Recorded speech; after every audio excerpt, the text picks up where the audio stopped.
Bonjour à tous, soyez les bienvenus pour cette séance de formation consacrée aujourd'hui au Money Management. Le Money Management, donc ses règles, son fonctionnement, ses bonnes pratiques, voilà ce dont nous allons traiter aujourd'hui. Et à mes côtés, pour animer ce webinaire, Thomas Mont-Saint-Jean, responsable adjoint de la salle des marchés de Bourse Direct. Bonjour Mathias. Bonjour Thomas, et Romain Daubry de Bourse Direct également, mais du service Info d'Experts et Dérivés. Tout à fait, bonjour Mathias. Notre objectif aujourd'hui va être de répondre en 30 minutes aux questions suivantes. Qu'est-ce que le money management? Comment le définir? À quoi ça sert? Quelles sont les règles à respecter lorsque l'on décide évidemment de rentrer dans une démarche de money management? Comment définir son profil de risque, son profil d'investisseur? Et comment mettre en place décider d'un plan de trading? Je vous rappelle que ce webinaire fait partie d'un programme qui s'appelle Objectif Bourse, qui est un cycle de 12 conférences en ligne, 12 webinaires pédagogiques qui ont été préparés donc, avec une série de partenaires, tous experts de l'investissement boursier en France, avec Bourse Direct donc, également Euronext qui nous apportera son éclairage, avec le soutien de l'autorité des marchés financiers et avec d'autres partenaires comme BFM Business, l'École de la Bourse, un organisme de formation, également la Fédération française des investisseurs individuels et des clubs d'investissement. Alors, sur ce sujet du money management, Thomas, commençons peut-être par le début et par essayer de nous expliquer en quelques mots ce qu'est le money management. Alors le money management, difficile à traduire, il n'y a pas de traduction dans la langue française. On pourra appeler ça la gestion du capital que chaque investisseur a à disposition pour investir donc, sur le marché, et également la gestion du risque, donc quel risque l'investisseur est prêt à prendre sur son capital, pour quelle espérance de gain. C'est ce qui définit au mieux le money management. D'accord, donc c'est une forme de construction et de gestion d'un portefeuille boursier. Exactement. Les points essentiels dans la stratégie d'investissement, c'est comment investir, par quels moyens, sur quel support, et j'allais dire, ça c'est libre à chacun de trouver sa méthode. Donc au niveau du money management, bien souvent, on occulte un petit peu surtout pour les investisseurs débutants, ils occultent cette partie money management pour se lancer dans un investissement directement. Mais on peut dire, rien ne sert de courir sans avoir appris à marcher, sinon on chute inévitablement. Mieux vaut commencer par les bases et bien maîtriser l'ensemble avant de se lancer. Alors je retiens un mot à ce stade, c'est le mot de méthode, et on entend souvent parler aussi pour les investissements en bourse d'intuition, que l'intuition fait aussi le bon investisseur. Là aujourd'hui, la question c'est vraiment la méthode. Effectivement, on va rester dans une méthode stricte à appliquer, et pour cela, l'investisseur peut avoir son intuition sur le marché, avoir envie d'acheter ou de vendre une valeur, avoir vraiment un sentiment de marché directement, mais s'il ne maîtrise pas son investissement, s'il ne limite pas son risque, il court à la chute. Alors, je vois que vous avez préparé pour ce premier slide, cette première image, 3 caractéristiques fortes du money management, ou 3 qualités, on pourrait dire, que doivent avoir les investisseurs, et cette première qualité, c'est la rigueur.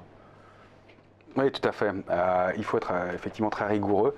Le principe, c'est que quand on investit ses capitaux ou des capitaux dans un marché, on est nécessairement, et à un moment ou à un autre, le sujet à des émotions.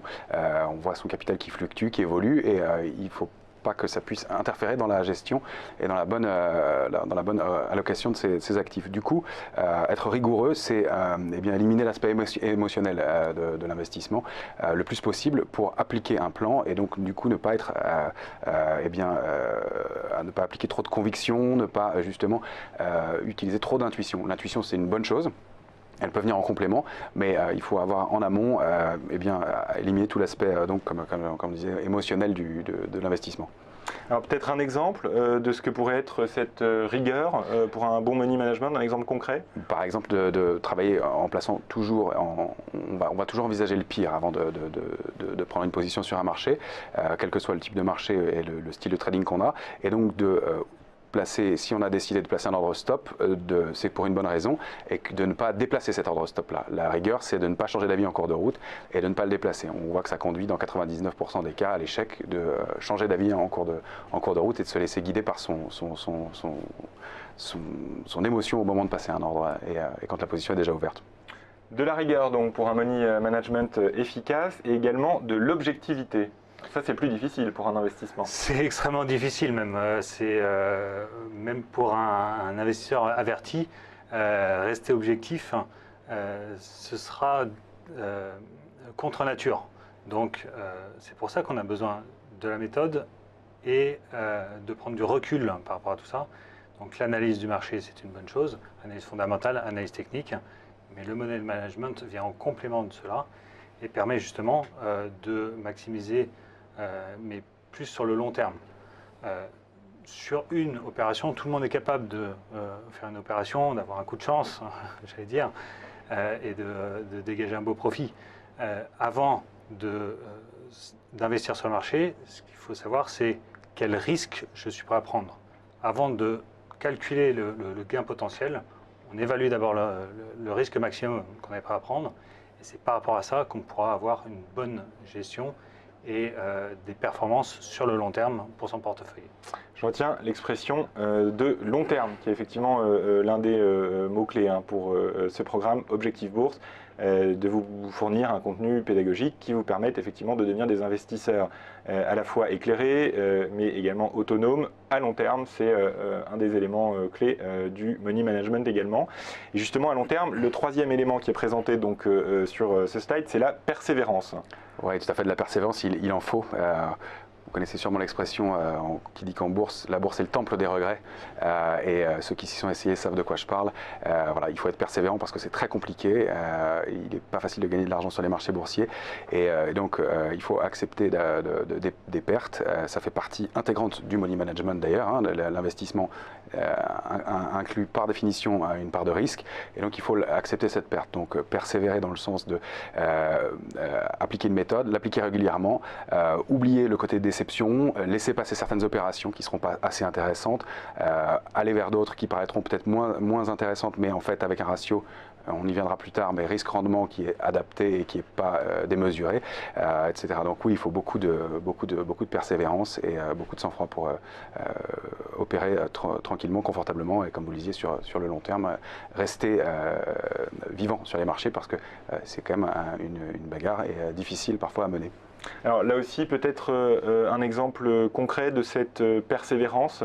La persévérance, j'imagine que ce n'est pas forcément vouloir attraper un couteau qui tombe, comme on dit, ou persévérer dans un achat, même si la baisse se poursuit. Exactement. Une des règles qui est souvent d'ailleurs mal exploitée par les débutants, c'est d'utiliser la moyenne, par exemple la moyenne à la baisse sur les marchés. On est convaincu qu'un titre va monter, on en achète pour une part de son portefeuille, puis on voit qu'il baisse un peu. Et dans un premier temps, on se dit « Ah, merveilleux, une bonne opportunité pour renforcer ma position plus bas ».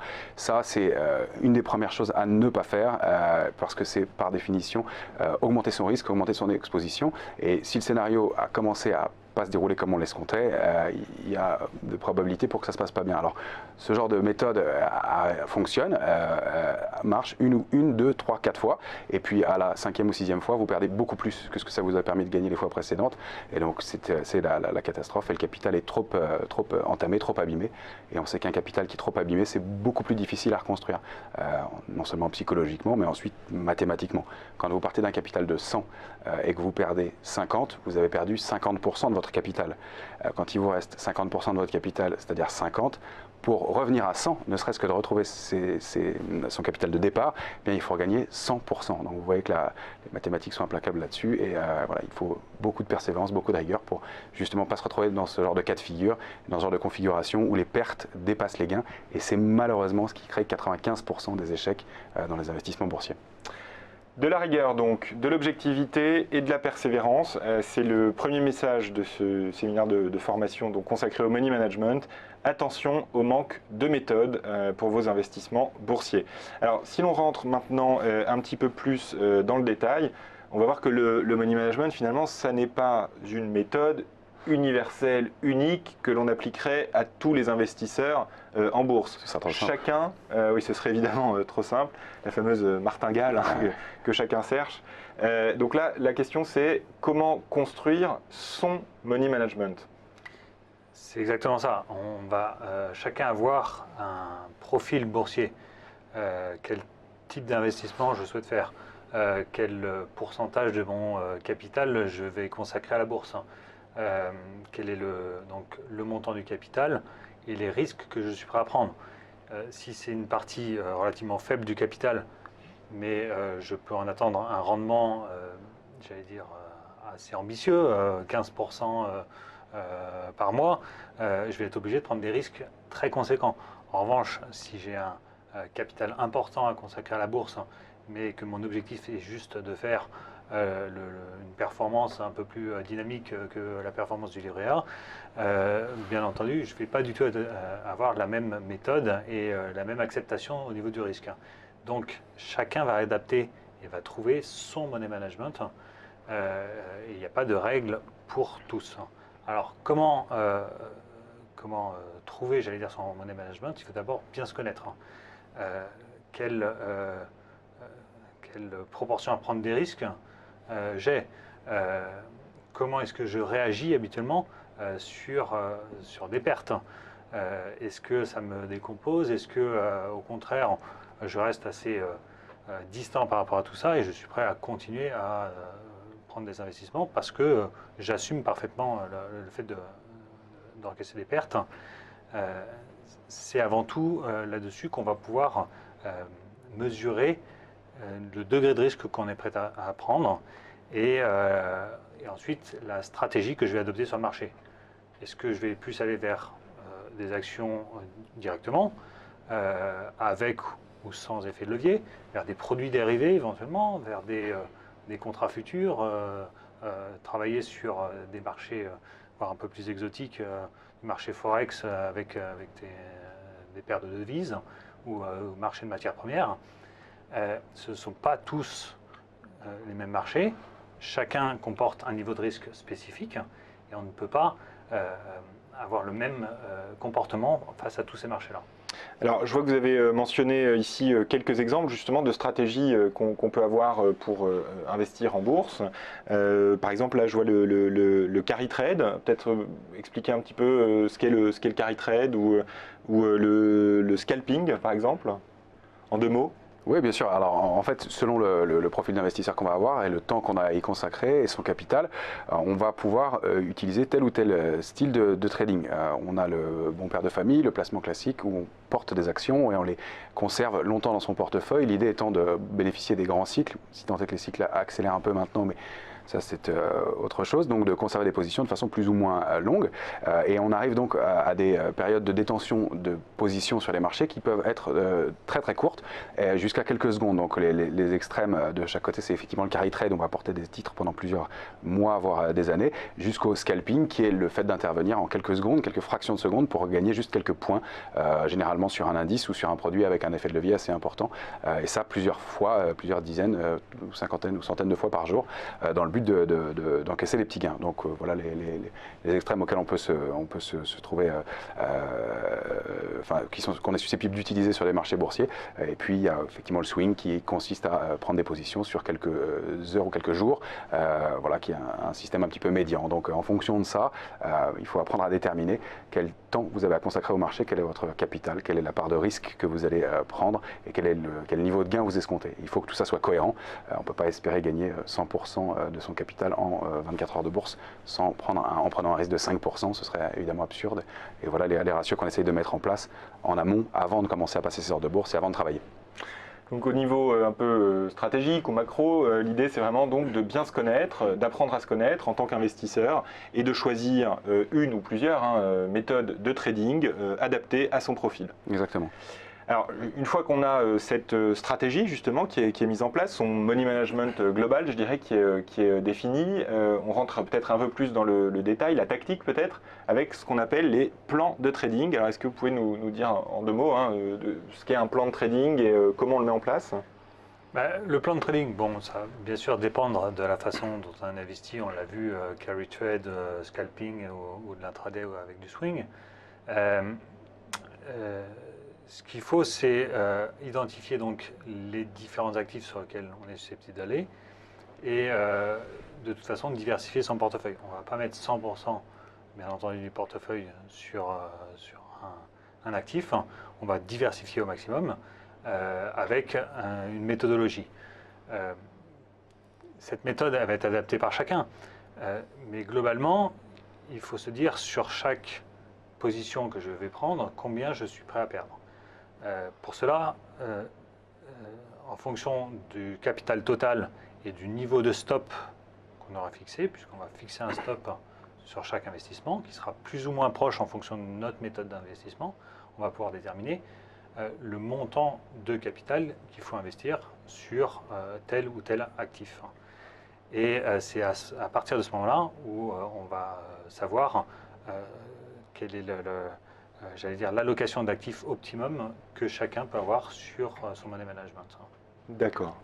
Alors, une précision éventuellement, c'est qu'on compare souvent l'investissement sur les marchés boursiers à une bataille, et donc on a, avant la bataille, besoin de se préparer et de créer un plan dans la mesure du possible. Et pour les investissements qui sont au-delà du scalping ou de l'intraday, ou qui sont plus du niveau du réflexe dans l'investissement, la plupart tous les investissements qui sont de termes un peu plus longs doivent être préparés en général en amont du marché et en dehors des heures d'ouverture des marchés. Ça, c'est déjà une des premières choses. C'est-à-dire qu'on ne va pas jeter dans la bataille en se disant tiens, ça monte aujourd'hui, j'achète, tiens, ça baisse, je vends, mais avoir une vision globale des choses. Et donc c'est là l'intérêt aussi du plan de trading, c'est que tout ça se prépare bien sûr dans la mesure du possible, encore une fois, pendant que les marchés sont fermés et en tout cas au calme pour aborder les choses de façon sereine et pas avoir un trading fouillis et justement émotionnel et trop intuitif. Un plan de trading donc qui est bien construit et qui est construit avant d'investir avec des seuils clés, des niveaux de perte maximale que l'on est prêt à subir avec les ordres stop, une espérance de gain précise et j'imagine que lorsque l'objectif est atteint, c'est là qu'il faut systématiquement couper. Il n'y a pas de stop gain, c'est l'inverse du stop loss, mais lorsqu'on a atteint son objectif de performance, si la situation a été positive et si son anticipation s'est réalisée, comment se comporter à ce moment-là dans son plan de trading? Il y a plusieurs choses en fait. Effectivement, lorsqu'on intervient et qu'on a pris une position, on a tout d'abord fixé un niveau stop loss. C'est la première chose. Il faut aussi qu'il y ait une espérance de gain, sinon on ne serait pas allé sur cette classe d'actifs, bien entendu. L'espérance de gain, elle est mesurée avant de prendre la position. Donc on sait quel niveau on anticipe. Il peut y avoir ensuite des étapes avant d'arriver à cet objectif. C'est-à-dire que la stratégie peut être modifiée si on s'aperçoit que la stratégie se déroule comme on le souhaite et j'allais dire, tout se passe bien, on peut adapter sa stratégie. Donc, modifier son ordre stop pour le remonter pour rendre la stratégie plus sûre, donc diminuer son risque. Remonter le stop, par exemple, au prix d'achat, ce qui évite une perte. Ou alors, j'allais dire, dynamiser encore un petit peu plus la stratégie en la renforçant. Et là, Romain, je pense que vous avez la possibilité de nous parler du pyramidage. Par exemple, c'est un type de stratégie dans lequel justement on commence avec une unité de travail qu'on va augmenter au fur et à mesure. Alors concrètement, qu'est-ce que ça veut dire? On commence par exemple, je parle en unité, on peut l'adapter après à chaque capital. Mettons qu'on achète une action, voilà, on achète 50 € par exemple. Alors au lieu d'en acheter une, on va en acheter 5 par exemple. Ça va être la première unité, on va prendre 5 unités de travail. Et puis le scénario se déroule comme on le souhaite. Et donc c'est uniquement dans le cas où le scénario se déroule comme on le souhaite et pas à l'inverse, jamais. On a le droit, dans ce cas-là, on a le droit, je dis bien le droit parce que l'inverse est interdit. Si on veut survivre. On a le droit dans ces cas-là de renforcer sa position. Alors on ne la renforce pas n'importe comment en se disant c'est génial, je mets tout mon capital, on va la renforcer et dans le cadre du pyramidage, on va la renforcer de façon un peu moindre. C'est-à-dire que si on a pris 5 unités pour commencer, eh bien on va renforcer, si le premier niveau est atteint et qu'on a atteint par exemple le tiers de son objectif, en mettant 3 unités supplémentaires. Et puis si le deuxième tiers est atteint, on prendra une unité supplémentaire. Donc on va se retrouver avec 9 unités en tout d'investissement qui vont permettre d'avoir un prix moyen très bas et d'avoir pourtant augmenté et renforcé ses positions dans le sens de la tendance. Ça, c'est un style de trading, un type d'opération qui peut permettre effectivement d'augmenter son exposition en minimisant son risque puisqu'on remonte au fur et à mesure à chaque fois ses ordres stop. Et donc après, on peut affiner en gérant ces stops de façon différente. On peut remonter ces ordres stop en fonction de ratio, soit un pourcentage par rapport à l'évolution du sous-jacent, soit par rapport à un cours, simplement à des niveaux clés et importants, soit encore en utilisant des méthodes d'analyse graphique comme ce qu'on appelle le SAR, Stop and Reversal, qui consiste à avoir un outil qui automatiquement va venir vous indiquer un niveau de stop de plus en plus serré en fonction de l'évolution du marché et du ralentissement de la courbe de progression quand c'est une hausse de votre position. Donc on y voit plus clair maintenant sur ce qu'est effectivement un plan de trading. Peut-être un dernier mot là-dessus, sur la notion d'information. Il y a aujourd'hui évidemment sur Internet énormément d'informations disponibles pour les investisseurs. Il y a beaucoup de sources d'informations, que ce soit les sites, les chaînes de télévision, évidemment Twitter qui est devenu une source d'information également. Est-ce que vous avez des conseils peut-être là pour bien s'informer afin de bien préparer justement un plan de trading? Alors, bien s'informer, c'est indispensable. Avoir plusieurs sources d'informations et, j'allais dire, essayer de trouver des informations contradictoires. Si on ne lit que des informations qui vont dans le même sens, quelque part, c'est que c'est une information qui est déjà intégrée par tout le monde.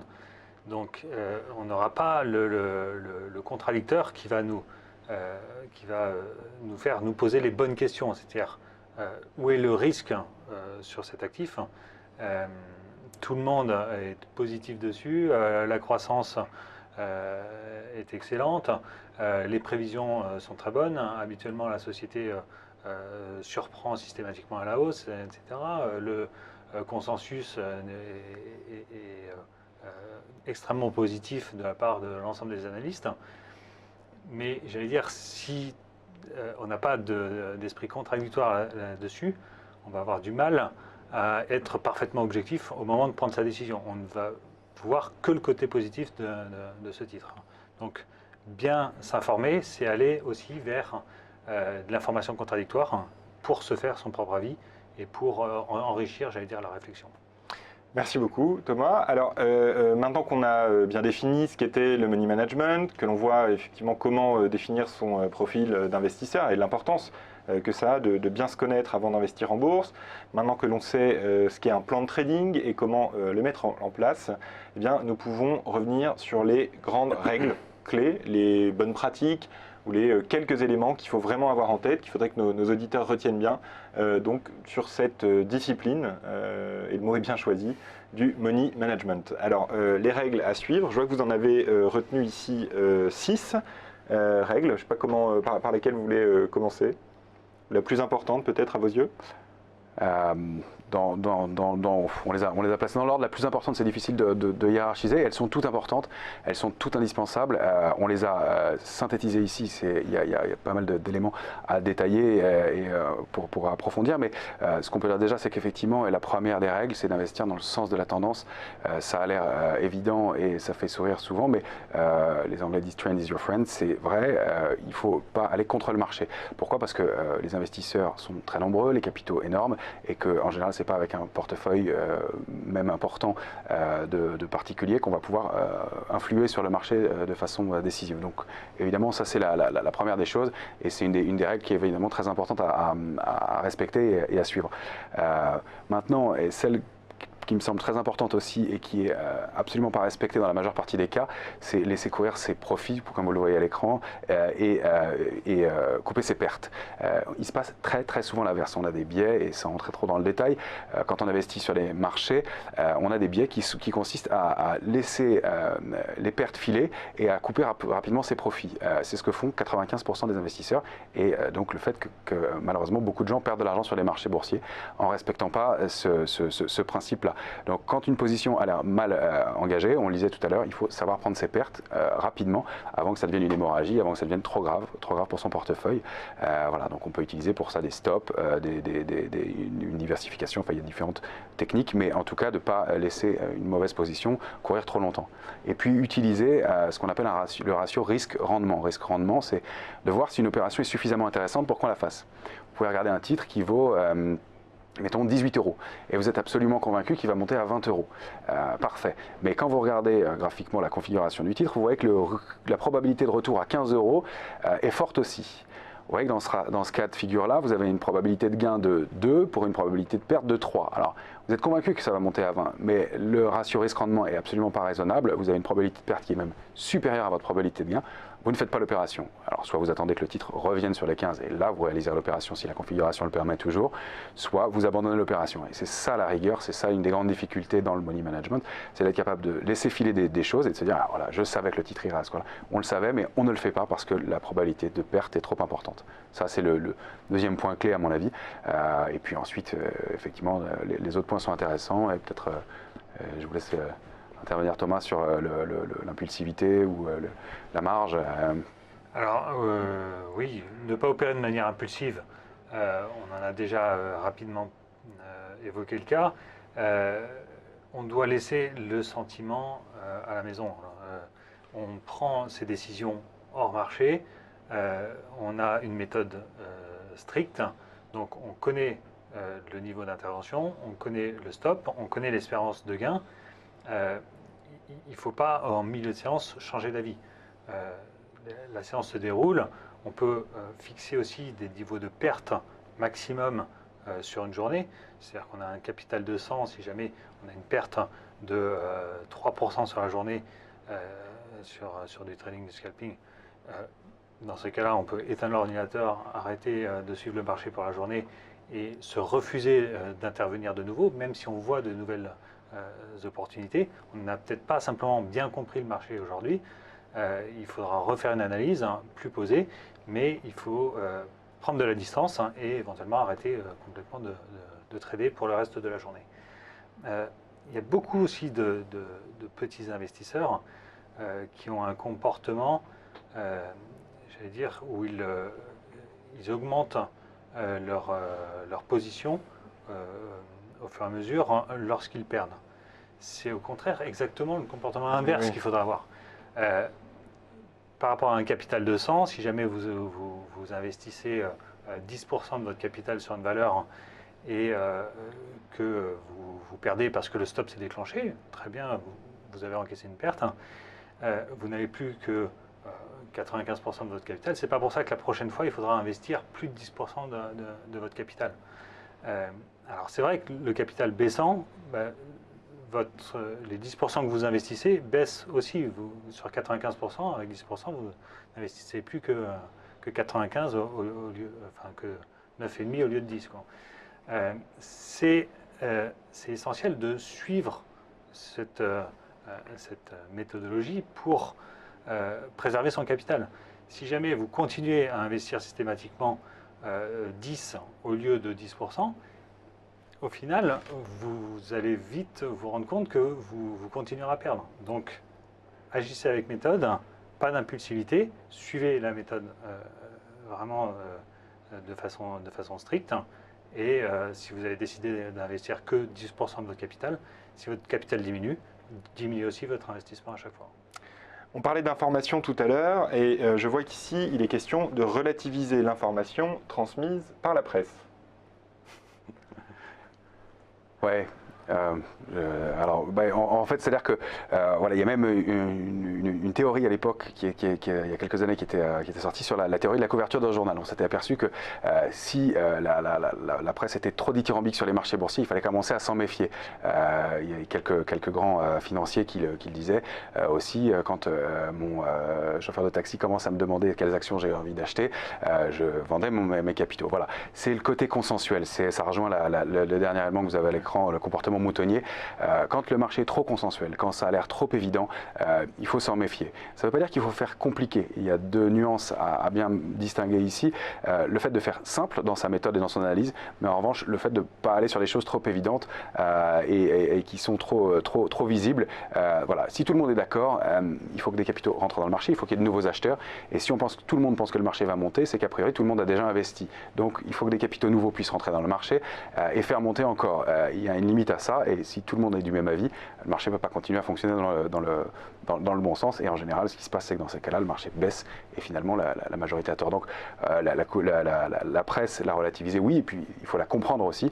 De de très bonnes publications à un moment peuvent faire monter les marchés, et de mauvaises publications, comme on l'a connu il y a quelques temps, faisaient aussi monter les marchés. Pourquoi? Parce que ça rassurait sur le calendrier de hausse potentielle des taux aux États-Unis ou autres, comme on a pu le voir ces derniers temps. Donc apprendre à relativiser, à avoir un comportement assez en dehors de la masse, pas vouloir faire toujours l'inverse, mais en tout cas accepter de fonctionner sans le consensus et se dire que voilà, son analyse et sa méthode doivent être respectées, etc. Et puis un mot sur le ratio risque-rendement, parce qu'on dit depuis tout à l'heure que ce qu'il ne faut pas faire. Ce qu'il faut faire dans un ratio risque-rendement, c'est de l'appliquer un ratio risque-rendement qui soit au minimum de 1 pour 2 et dans l'idéal de au moins 1 pour 3. C'est-à-dire que quand je risque 1, eh bien mon opération va me faire potentiellement gagner au moins 2 et a priori au moins 3. Voilà, donc ça c'est aussi dans le côté money management et dans le détail, comment on applique les ratios et ce qu'il faut faire du coup et comment on peut justifier de prendre telle ou telle position. Eh bien, merci beaucoup Thomas, merci beaucoup Romain de nous avoir apporté votre expertise sur le sujet du money management, donc de la rigueur, de l'objectivité, de la persévérance, une méthode qui correspond à son profil d'investissement et des plans de trading bien définis avec toutes les caractéristiques donc, du plan de trading, si possible en dehors des horaires de marché. Et on s'y tient. Pour certains styles de trading, pour d'autres, c'est du niveau du réflexe et ça peut se faire en direct. Là, c'est encore autre chose puisqu'on est dans le réflexe et on a moins le temps de réfléchir. C'est une part du trading qu'il faut laisser, qu'il faut aborder dans un deuxième temps pour les plus avertis. Je vous rappelle que ce webinaire fait partie donc du programme Objectif Bourse, un cycle de 12 webinaires consacrés à l'investissement boursier. Merci beaucoup à tous de nous avoir suivis. Si vous souhaitez nous poser des questions, si vous souhaitez passer de la théorie à la pratique, eh bien, je vous donne rendez-vous sur le site objectifbourse.fr. Vous y retrouverez entre autres le portefeuille virtuel justement de Bourse Direct pour vous entraîner et préparer des plans de trading. Voilà, merci beaucoup à tous et à très bientôt. Au revoir.